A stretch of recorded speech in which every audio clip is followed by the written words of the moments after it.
Ça vous fait les gens, c'est Manusine. Alors aujourd'hui, on va discuter du PC que je vous ai montré, hein, le C7 Sprint 5797. Donc j'en ai fait un short.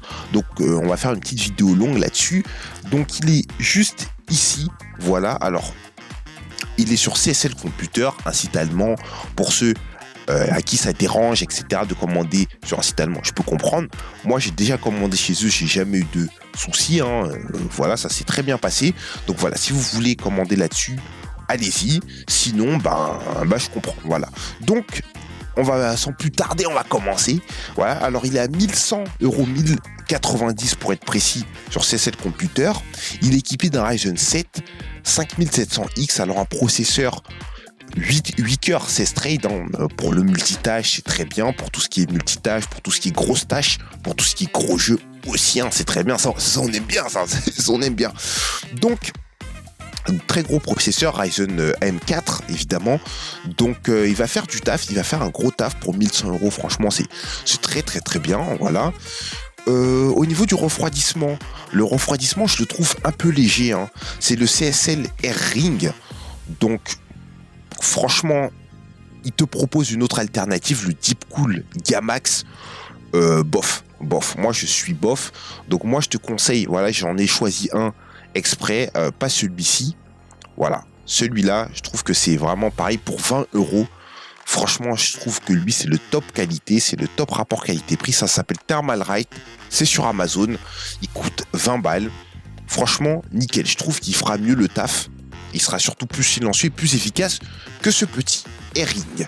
Bref, suivant, la RTX 4070. Alors, gros boulot pour 1100 €. Franchement, gros boulot. Cette carte, elle est juste énervée. 1100 €, je trouve que avec une 4070, c'est un très bon prix. Donc, au niveau des performances, comme je l'ai dit dans mon short, sur un jeu comme Dragon's Dogma 2, tu es autour de 70 FPS en 1440p, évidemment en max setting. Sur des jeux comme Fortnite, pour ceux qui aiment Fortnite et tout, en 1080p, tu dépasses les 200 FPS. Oui, tu dépasses large. Je sais pas, j'ai pas exactement le nombre de frames de tête, mais tu dépasses large les 200. Évidemment, la carte mère, parce que voilà, il n'y a pas trop de choses à dire sur la 4070. Ah si, on va y revenir, mais quand on va parler d'alimentation. La carte mère, c'est une B550 Gaming X V2. Donc, pourquoi la B550 ? Parce que tu vas pouvoir mettre du SSD Gen 4, qui va un peu plus vite que le SSD de la génération d'avant, c'est-à-dire le SSD Gen 3. Donc oui, elle est pas mal, elle a 4 slots de RAM.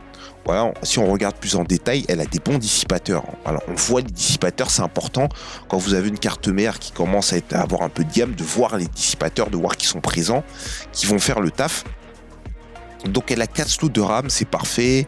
Elle a combien de ports SSD ? Elle a 2 ports pour SSD M.2 NVMe, voilà, si vous voulez. La carte son qui est juste ici. Combien de ports USB elle a ? Parce qu'il faut regarder aussi, elle a 1, 2, 3, 4, 5, 6 ports USB, dont 3 qui sont en USB 3.2, c'est pas dégueulasse, avec un port HDMI, un port DFI au cas où vous avez une galère, un port aussi PS2, pour les anciens claviers souris avec le port PS2. Voilà, ça existe encore, donc vaut mieux pas l'oublier. Donc pas mal comme motherboard. Socket B aussi, chipset B, B pour overclock. Comme ça, tu pourras tirer un maximum de performance. Je vous conseille de tirer un maximum de performance de vos configs avant de les upgrade. C'est ce que souvent les gens oublient de faire, c'est qu'ils ont une config, ils achètent une grosse config, mais comme ça tourne tellement bien, ils la laissent telle quelle et finalement ils finissent par tout changer. Donc je vous conseille d'en tirer un maximum de potentiel. Le chipset B est fait pour ça de toute façon. 32 Go de RAM, franchement, c'est très bien. Kingston Fury, elles sont pas mal, c'est en 2x16, donc ça c'est nickel, j'ai rien à dire. Elles sont en combien de MHz ? Elles sont en 3200, donc c'est pas les meilleures, mais franchement, ça va, on va pas chipoter, c'est très bien, 3200, c'est très bien, c'est très correct. Pour ce prix aussi. Donc le boîtier, c'est le CSL Midgard. Il est pas mal, il ressemble un peu, je sais pas si vous connaissez, mais c'est le Deepcool CC560. Voilà, je le cherche tellement que il est là. Alors, il ressemble beaucoup à celui-ci, je trouve. Si c'est pas du copier-coller, hein, limite. Mais bon, de toute façon, il est pas mal. Alors, il a 3 ventirades devant. Il est aéré au-dessus, à l'arrière. En dessous, je suis pas sûr, je pense. Oui, je pense pour l'alimentation. Si, il y a un trou pour l'alimentation, c'est obligatoire. Alors oui, très gros boîtier. Il prend des cartes de largeur. J'ai vérifié tout à l'heure, c'est 370. Ouais, vous cliquez dessus sur info. De toute façon, tout est écrit ici.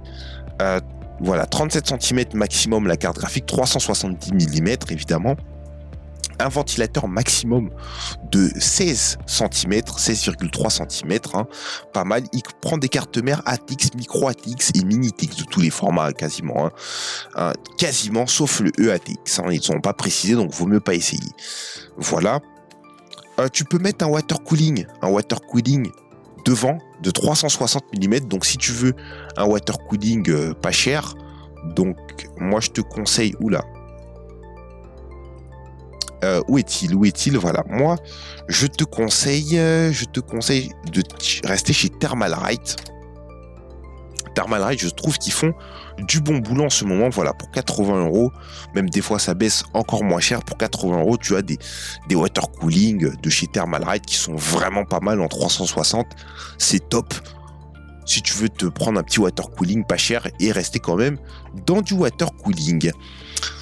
Le SSD, au niveau du SSD, on avait vu, c'est du M.2, c'est du Kingston, pas mal. Voilà, 1 Tera, c'est nickel. Le boîtier, on a vu aussi. L'alimentation, alors oui, on avait dit qu'on reviendrait sur l'alimentation pour la 4070. Alors pour ceux qui se demandent si c'est léger 600 watts, eh ben non, c'est pas léger, c'est exactement ce qu'il faut pour une RTX 4070. Alors RTX 4070, voilà. Je suis sur un mauvais navigateur. Donc sur la 4070 tout court, 650 watts. Non, 650 watts. Bon, on te recommande 650 watts. Tu peux descendre à 600 watts. Ça passe. Bon, c'est pas l'optimal.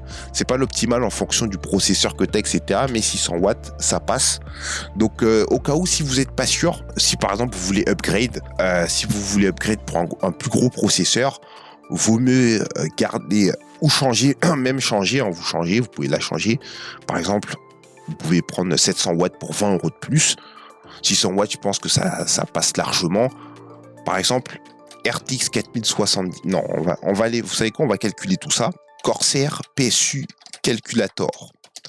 Voilà, parce qu'en fait, les constructeurs te recommandent toujours une alimentation qui consomme, leur carte graphique consomme toujours moins de la moitié de l'alimentation. Donc ils vont te recommander plus du double, en fait. Donc vous êtes large. Mais je vais vous montrer tout ça. On va calculer. Vous en faites pas, comme ça, on va dissiper la part de doute. Donc, sur un format ATX, CPU AMD, là, on va prendre le Ryzen 7 5700X avec un GPU de chez Nvidia, une 4070, la RAM 32 Go, SSD c'est 1 Tera, entre 500 et 1 Tera, HDD rien du tout. Voilà, vous voyez que on te recommande 427 de power supply. Et encore 427, ça n'existe pas. Enfin, ça n'existe pas. C'est très rare de voir des alimentations en dessous de 450. Ça existe, mais c'est rare. Donc voilà, 600 watts, vous êtes largement bien, sachant que le maximum de la carte graphique, c'est 200 watts. Voilà, c'est 200 watts, donc c'est moins de la moitié. Les deux, tu peux largement jouer sur 600 watts, ça passe largement. Ensuite, pas de Wi-Fi, évidemment, pour ceux qui se demandent, pas de Wi-Fi, tu peux ajouter une carte Wi-Fi 2,4 GHz à 20 €. Je te conseille vraiment, si tu veux en ajouter une, de prendre 5 ou 2,4, parce que le 5 GHz, c'est vraiment trop fort, hein, c'est trop pété. Voilà, mais sinon, pas de Wi-Fi. 24 mois, donc 2 ans de garantie pour ceux qui se demandent s'il y aura de la casse, quoi, etc. Donc voilà, 24 mois de garantie. Pas de Windows. Voilà, pas de Windows, mais évidemment, avec le tuto que j'ai fait, comme je le disais, tu peux installer Windows toi-même. Tu as juste à taper, je sais pas moi, on va le refaire. Tu as juste à taper, je sais pas moi, Windows 11. Tu fais télécharger Windows 11 sur le site officiel de Microsoft. Voilà, comme ça, personne vient me casser la tête. Tu peux créer un support d'installation. Ils te disent comment faire, ils t'indiquent comment faire. Donc, s'il vous plaît, prenez le temps de lire. Ils vous disent comment faire. Vous avez juste à télécharger l'installateur. Voilà, à mettre votre clé USB dedans, à installer sur la clé USB. Une fois que c'est fait, vous mettez la clé USB sur le nouveau PC, vous installez Windows, etc. Et par exemple, pour 80 centimes, vous pouvez l'activer. Par exemple, j'ai tapé Windows Famille Clé. Voilà, je veux une clé Windows Famille, Windows 11 Famille. Et ben voilà, t'en trouves plein à 90 centimes. Voilà, moi j'achète souvent sur Rakuten, j'achète même que sur Rakuten mes clés Windows et j'ai jamais eu aucun souci là-dessus. Voilà, donc si vous avez des questions, n'hésitez pas à les poser dans l'espace commentaire. Allez, ciao pour une prochaine vidéo. À la prochaine.